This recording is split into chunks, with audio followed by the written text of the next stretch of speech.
This Sunday at 2 p.m. Eastern Standard Time, Sleeve Chief is going to have the Dishonest sleeves up on their website, and these are actually really cool. You get a side-by-side comparison here of the light and dark, and just showcasing how these look. And honestly, these might actually be one of the coolest things I've seen. I'll leave a link down below. Remember, discount code MCO40 will save you on your purchase. Now let's pass on over to Market Watch, shall we? MCO40. Make sure you guys smash the living crap out of that subscribe button so you guys don't miss out on more awesome content. Before we get too far into Market Watch today, we have an update on the pot collection here from the Yu-Gi-Oh! TCG page, and they are shipping for North America and Latin America beginning on mid-November. I know that's really disappointing for a lot of people that were hoping that they would have these before the actual rarity collection drops, but at least we have a physical update for this. Now, let's dive into the world of pre-sales here and see what is actually left over here. Gamer's Choice, if you use discount code MCO40, you will get the chance to save, and I've seen these prices bump up all day. This has been a ride. Of course, you already see the Diabell Star Core and the Horus stuff already cratering off. $150 for the Horus stuff, considering the fact you have 2 Seekers in here and the Sarcophagus. This was formerly $130. A lot of people jumped on this. Oh, wow. Nice Supreme King Core for $13. You can get the entirety of the Testina Core for $13. It's not terrible. Vices for $50. Hey, I love the fact that the Corvature is in here as well. Okay, sure. Interesting little placement. Quarter Centuries. Oh, okay. Doomsday Star for $200. Ugh, the SPs sold out for $300. You know they started at $200 and they vanished quickly. All right, Diabell Star's also $150 gone. We're at $150 for the Magician of Bonds. That's interesting. Irius was also only $130, and Seti $120. These bumped up a lot. These were $80s. But you're seeing a lot of how this is working, right? Like, if they are continuously being rotated over, they are going up in price. It's supply and demand. If the prices are too little, okay, well, the Blessing of Horus was also $39 as of yesterday, and look at it now. It's not good. Of course, the Testinas, $40. I honestly really like this art. This is going to look beautiful as a card. Too bad it sucks, but, you know, it's definitely up there. Rocket Salamander for $40. TG limit removal was $30. Same thing over here with the Dragnar. They really had to lower the prices to get one sold at $29.99. Wow, that's disgusting. Seeker Rares. So Diabell Stars have been turning over at $80. I know a lot of people look at this price point and they're like, I don't want to spend that. Understandable. But right now people are. All right, people want their SP Little Knights. They want to be guaranteed this. They don't want to screw around with the product, and that's how it's looking. The Sinful Spoils Searcher for Diabell Star. Of course, it's going to be more expensive than Diabell Star. Like I said on previous videos, you know, most of the time the Diabell Star just ends up being a one-of here. So, you know, you're seeing this huge shift to accommodate for that. Irius at $15. I mean, that's honestly probably one of the most realistic things I've seen here. And then, of course, oh, look, your TG stuff, massively cheap. This is actually not terrible. I like this. What we got going on for Ultra Rares? Doomsday Star for $20. Honestly, that's not terrible. Picking it up, I mean, this could be a Fenrir situation. Oh man, you know how crazy that would be if this card shot up to $30 and people were complaining about its price point being $20 on pre-sale. I could see that. Jian Long for $5 is not terrible. Honestly, Darkhold Dragon should be like $2. Oh, Testina stuff sold out at $1.99s.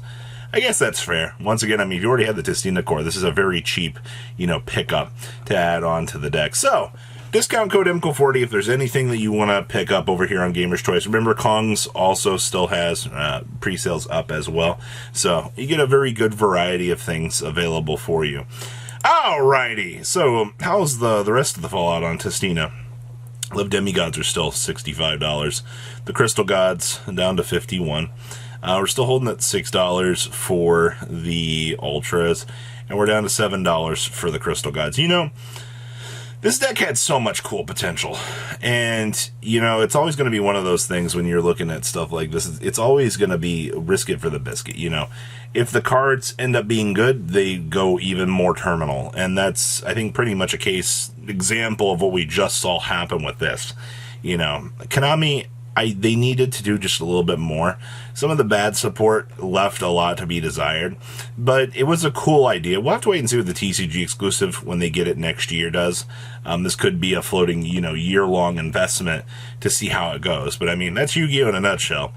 I don't know if you've been paying attention to Dark Corridor, but we're down to 26 listings of this right now, and that's not very interesting to me. What's interesting to me is how quickly these have been rotating off of the market. Like, look at all the sales on 10-6. Like, is that supposed to happen? Are we supposed to be moving that many Dark Corridors? People are going in for play sets of this right now. If you were a budget player, I mean, honestly, like, you might want to find a way to get these sooner than later if you picked up 3 Dark World structure decks, because this isn't good, alright? Like, if these are rotating that fast, there is something going on here. So I just wanted to bring this to your attention and go, hey, with a heavy rotation like this occurring on the market, you might be missing out. Zombie Vampires, this is another interesting one. This card started at $3, spun around at a spinny daisy, upsy downsy, twisty turnsies, and you come back here and you're like, wow, we're solidly still $1 for this, and they do start to head up. You're at 7 pages for the secret rare of this, but this is the penny stonk department back here, where you start to see these things start to turn up, and okay, that's interesting. Consecrated Light. I always got to keep track of this card for previous format applications.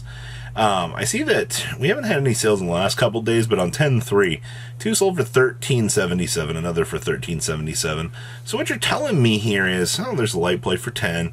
Once again, people get very scared of light play for whatever reason. It's hilarious. Like, ew! And it's like, bro, you're going to play the card? Stop it.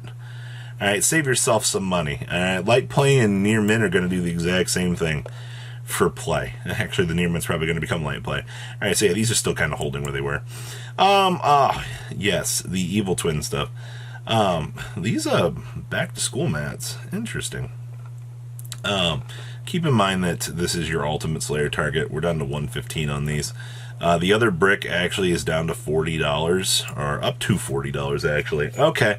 Ultimate Slayer's not seeing a lot of crazy play right now, but to the people that it has been, it is... I love this card so much. It is such a nice art. It looks so good. And then Ultimate Slayer itself, 115 for the Unlimbs. Ew, Unlimbs Starlight Rare. No, thank you. This is one of the cases where I spend like the extra $10 to get the first eds. And then Secret Rare's coming in at $20. Nothing too crazy to say there. Still 54 listings of these. Okay.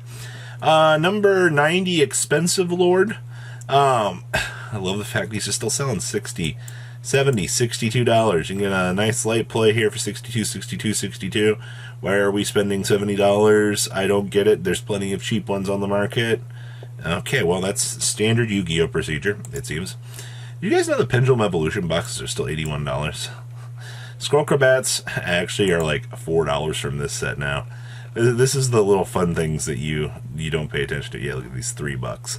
You gotta love it's all Pendulum support, baby. Purple Poison still $1.50. Stargazers. The rest of this pack is worth nothing except for, Dragon's Mirror. But yeah, also Onyx Vortex Dragon Super Rares are dollars. Okay. For a box, still worth $80. For a set that was so bad back in the day, this is still a meme. Altia Lubers. These have been cruise control. I love the little $15, little $16 here. Then they jump up to $17. Keep an eye on this guy. I'm kind of curious to see how this is going to go long term. Sleipnir's my horse. All right, $8.50, $10. I see we have some here for $8.50 effectively. They're still basically $10 at the end of the day. All right, Egyptian Gods. Oh man, this is coming in that reprint set. People are still spending $43 for these. Actually, this is a $43 consistent turnover. Why? Okay, well, reprints will do reprint things. I love all the first page is all just Koreans. Thank you. That's what I wanted. Yeah, $42, $43. Okay. Blackwing Armed Wing. For those of you who haven't been paying attention to these, these are worth like a decent amount, right? Thank you for not reprinting this.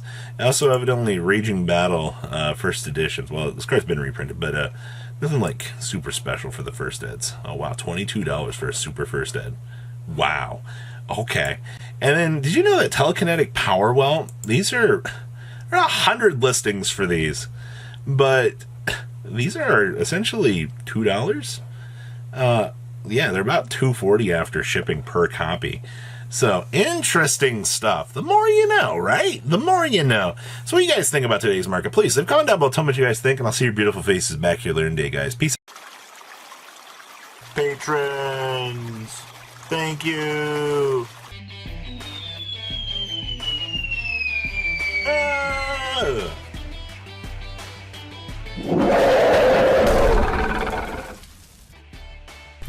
Thank you so much for watching. Check out these other videos.